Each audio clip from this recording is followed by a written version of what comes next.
وانا الحقيقه شفت المنشآت، وكان احد الاسباب الرئيسيه في الزياره ان انا اتفرج على شكل المنشآت الرياضيه اللي موجوده هناك واحدث ما وصل اليه العلم في تنظيم هذه البطولات. والحقيقه استفدنا كتير جدا، وده اللي عرضته على السيد الرئيس في لقائي معاه. لكن الحقيقه يعني اطمئنيت جدا ان المستوى اللي هيكون هناك ان شاء الله، اعتقد ان لاعبتنا اخذت عليه دلوقتي في كل اللقاءات الدوليه اللي اتكلمت عليها السيده الدكتوره حياه خطاب او الاستاذ عمرو الشناوي في اللقاءات اللي سافروا لها سواء على مستوى الامارات او في ماليزيا او في الصين. انا اعتقد النهارده المنشآت اللي موجوده هناك او شكل اقامه البطولات بقى متعود عليه لاعبتنا، بقوا على قدر كبير جدا من الاستعداد النفسي كمان لهذه المنافسه. الحاجه بس اللي انا عايز اكد عليها ان احنا الشعب المصري يعني مصر اسمها كبير جدا في البرازيل. في كل ملعب رحناه، في كل مباراة بتقام فيها أي مباراة بينافس فيها مصريين، التشجيع هناك مع مصر دائما. يعني مصر ليها الحقيقة اسم كبير قوي في البرازيل، وأنا أعتقد إن شاء الله إن أنتوا هتقابلوا يعني ترحيب كبير قوي من الشعب البرازيلي. ودائما اي حد فيكم هيخش في منافسه هيكون الجمهور البرازيلي معاه، باستثناء انه يكون هيلاعب حد من البرازيل. ما عدا ذلك هتلاقي كل التأييد واعلام مصر موجوده هناك. الجاليه المصريه مش كبيره، لكن المؤيدين لمصر في البرازيل كتير جدا، وكنا بنبقى مفاجئين قوي ان الاستاد كله بيشجع مصر ضد اي بلد اخر بتلعبه.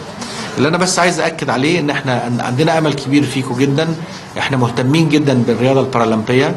مفيش بعد كده اي مبنى او مكون رياضي في اي مكان هيتعمل في مصر الا ما هيكون فيه الصالات اللي بتخدم الرياضه بتاعتكم. احنا كنا بنتكلم على العاصمه الاداريه الجديده، وباكد لحضراتكم ان كل وسائل التدريب الخاصه بالاحتياجات الخاصه موجوده في العاصمه الاداريه الجديده. في اي مكون عملناه في مركز شباب الجزيره، في المركز الاولمبي، كل الاماكن متاحه.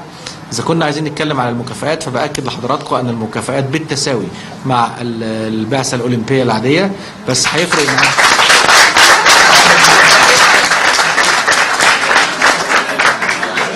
لا معلش، أنا لسه بس عايز أوضح، أنا لسه ما كملتش كلمة. حتى يكون التساوي مظبوط، ما أقدرش أعمل مسابقة فيها 32 زي مسابقة فيها 16 زي مسابقة فيها 8. فلا بد نكون عارفين سنعمل التساوي في حالة تساوي أعداد المشاركين. بمعنى ما اقدرش اجيب واحد طالع السادس على 8 زي واحد طالع السادس على 32. ده حتى ما يبقاش فيه تساوي، ده يبقى فيه كده ميل لاحد الاطراف. فبنقول في حالة تساوي أعداد المشاركين في الايفنت ستتساوى المكافأة تماما. هي دي بس الشرط الوحيد اللي احنا حاطينه، وممكن يكون لصالحكم، مش ممكن يكون لصالح الثانيه، ممكن يكون الصالح ده هنا للجنه البارالمبيه ان احنا نساوي بيه، بس عشان يكون الكلام واضح قدام الاعلام وفي شفافيه مطلقه في هذا الامر. احنا كمان بنشكر مؤسسه فودافون وبنك مصر الحقيقه، لان يعني المسؤوليه المجتمعيه اللي بتقومها هذه المؤسسات الكبيره هي بتدعم الى حد كبير جدا هذا النشاط اللي احنا عايزينه ننتشر على ايد اللجنه البارالمبيه الحقيقه المصريه. اللجنه البارالمبيه المصريه واحده من اكفأ اللجان اللي موجوده عندنا، وانا بقول لحضراتكم هذا بامانه.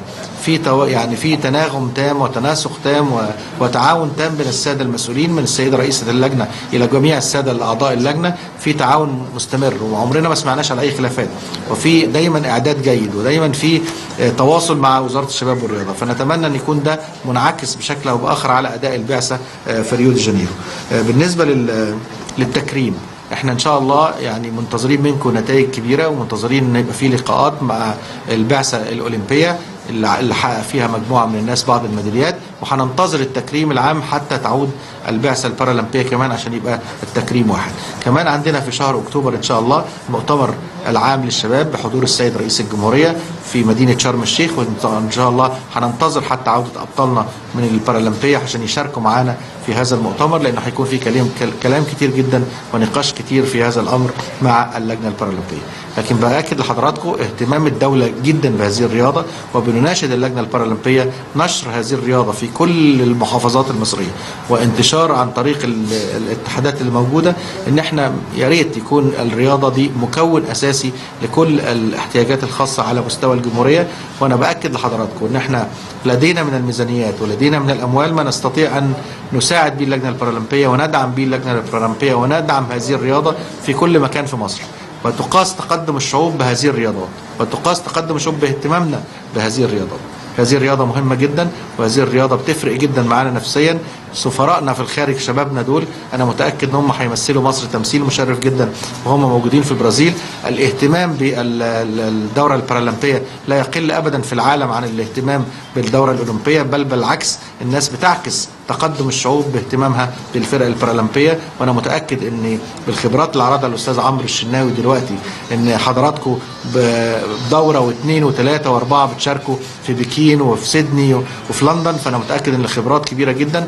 كل اللي انا يعني بارجوه منكم النهارده الاعلام والصحافه لا يترك صغيره او كبيره، فنكون بقدر الامكان نحاول نحافظ نخلي بالنا من كل تصرف. ساعات بعض التصرفات بتتعمل بتلقائيه وبعفويه جدا ولكن بيصار عليها كتير، فنرجو من الساده المسؤولين عن البعثه الاهتمام بكل شيء صغير، سواء في حفل الافتتاح، سواء في المرور، سواء في الاقامه في القريه الاولمبيه. نهتم بكل حاجه ونخلي دايما اسم مصر هو الحاجه اللي قدامنا كلها، واحنا كل هدفنا برضو الاساسي ان احنا نشرف البلد. ان شاء الله الميداليات هتيجي لوحدها، لكن كل همنا ان احنا يكون بنمثل فعلا اعرق بلد موجوده في هذه المنطقه، والناس تتاكد ان احنا رغم الظروف الصعبه جدا اللي عدت علينا خلال الاربع سنوات السابقه، انما احنا عندنا بعثه بارالمبيه كبيره جدا وبتمثل مصر، وان شاء الله تجيب نتائج كبيره قوي لمصر فيها. واي استفسار لاي حاجه انا تحت امر حضراتكم في الموضوع، وبشكركم مره جدا على التواجد وبعتذر مره اخرى عن التاخير في الحضور. شكرا.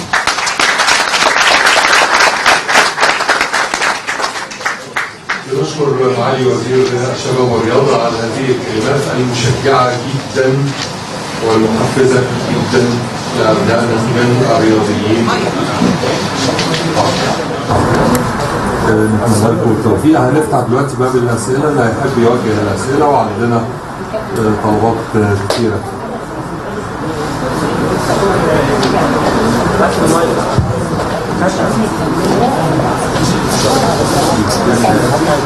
طبعا نستاذنكم في كلمه للمديرين الفنيين هيمثلهم دكتور حمدي عبد الحليم. اتفضل حمدي عبد الحليم. بسم الله الرحمن الرحيم.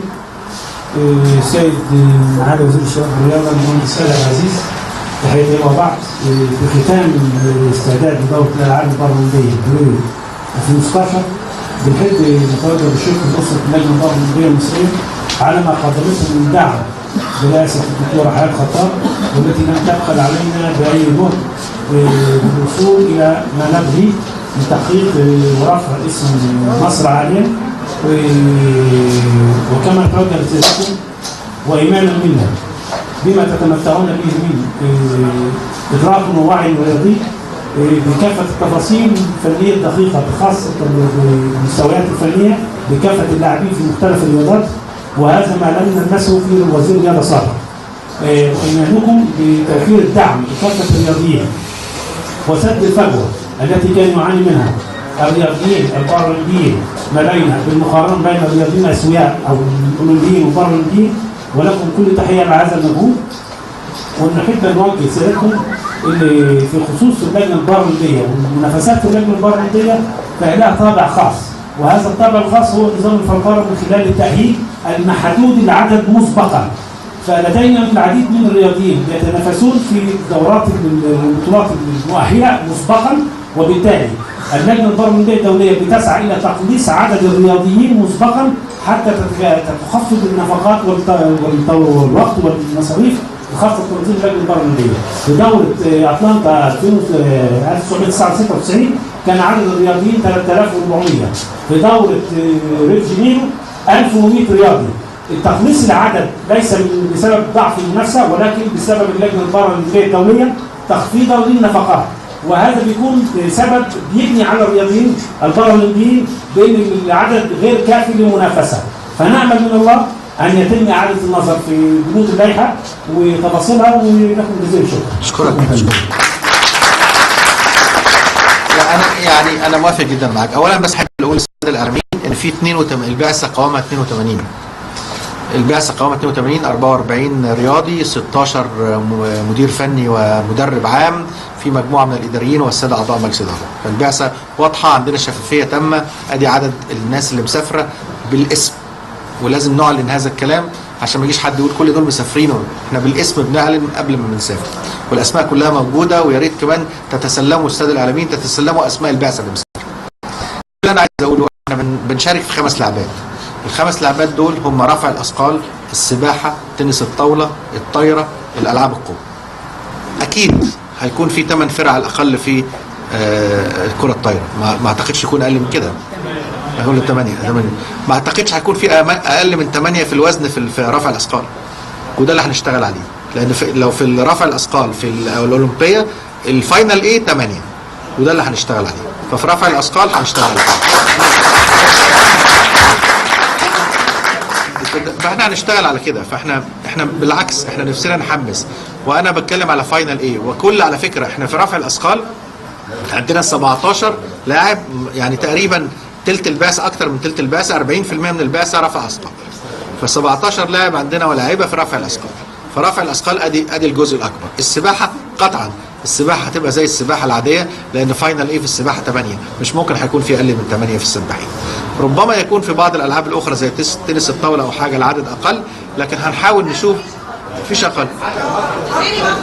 لما انا بتكلم لا انا مش بتكلم على 8، ممكن تنس الطاوله تنس الطاوله في الدوره الاولمبيه بنبتدي من دور 128 او دور 64، لكن ماشي دي كلها نقدر. اي حاجه هتكون في صالح اللاعب البارالمبي هنسويها، تاكدوا من كده. ليس الهدف اطلاقا ان احنا نقلل المكافآت، احنا عايزين ندي المكافآت مش نقلل المكافآت، لكن لازم نكون منطقيين. وانا باكد لحضراتكم ان اي حاجه هتكون في صالح اللاعب البارالمبي هنعملها، واحنا دارسين القصه بشكل كبير جدا، وربنا يوفقكم. هاتوا بس ميداليات وهنقدر نسعد ان شاء الله الناس. احنا في عام الشباب، وحتى لو كان في اي حاجات تحتاج استثناء من اللائحه مستعدين نروح لمجلس الوزراء ونطلب استثناء من اللائحه وزياده المكافآت. ما عندناش اي مشكله، شدوا حيلكم وربنا يوفق ان شاء الله، وما تخلوش موضوع المكافآت. بالعكس احنا ان شاء الله هنبذل اقصى جهد، بخلاف كمان المؤسسات الكبيره اللي موجوده معانا.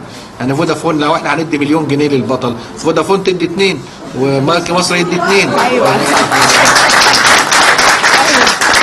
شاء الله باذن الله احنا يعني منتظرين منكم ان شاء الله التفوق الرياضي والتفوق كمان الاخلاقي والتمثيل المشرف. وانتم كل ناس يعني احنا سعداء بيكم، انتوا ابطال، خبرات كبيره جدا. مصر الحقيقه استثمرت فيكم كتير بالارقام اللي انا شفتها واللي عرضها الاستاذ عمرو النهارده، اللي مع ال4 ذهب زي شريف، اللي معاه 2 ذهب و2 برونز، اللي شارك في 4 5 بطولات. يعني فدي حاجه عظيمه جدا، ونتمنى انها تستمر، وان احنا يكون عندنا 44 زي ما حضرتك قلت. انا ما كنتش عارف الرقم ده اللي هو 1100 رياضي بس، فكون يكون عندنا 44 منهم دي نسبه كبيره جدا.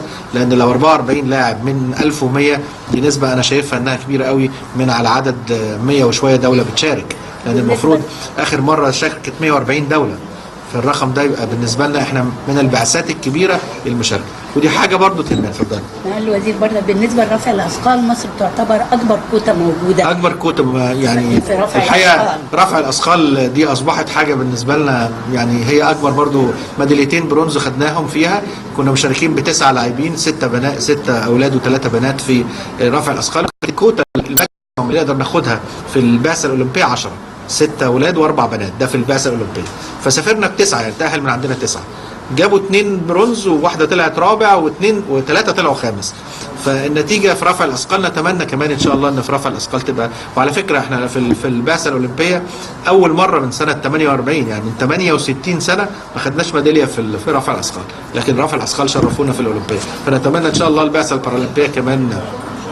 وعلى فكره انا يعني حضرت المنافسه لرفع الاثقال في ريو جانيرو، واحده من امتع اللعبات اللي الواحد. ولما شاف التكتيك ازاي نحط الوزن ونرفعه ازاي في الاولانيه ونقلل ازاي ونزود ازاي، الحقيقه في تكتيك كتير جدا. والمدير الفني لرفع الاثقال عليه عبء كبير قوي، لان المدير الفني الحقيقه بيدير المنافسه بشكل يعني علمي، وعلى اساس المدير الفني ممكن يجيب اكبر عدد من الميداليات. فاحنا ان شاء الله يعني منتظرين منكم حاجات كتير، وان شاء الله كمان منتظرين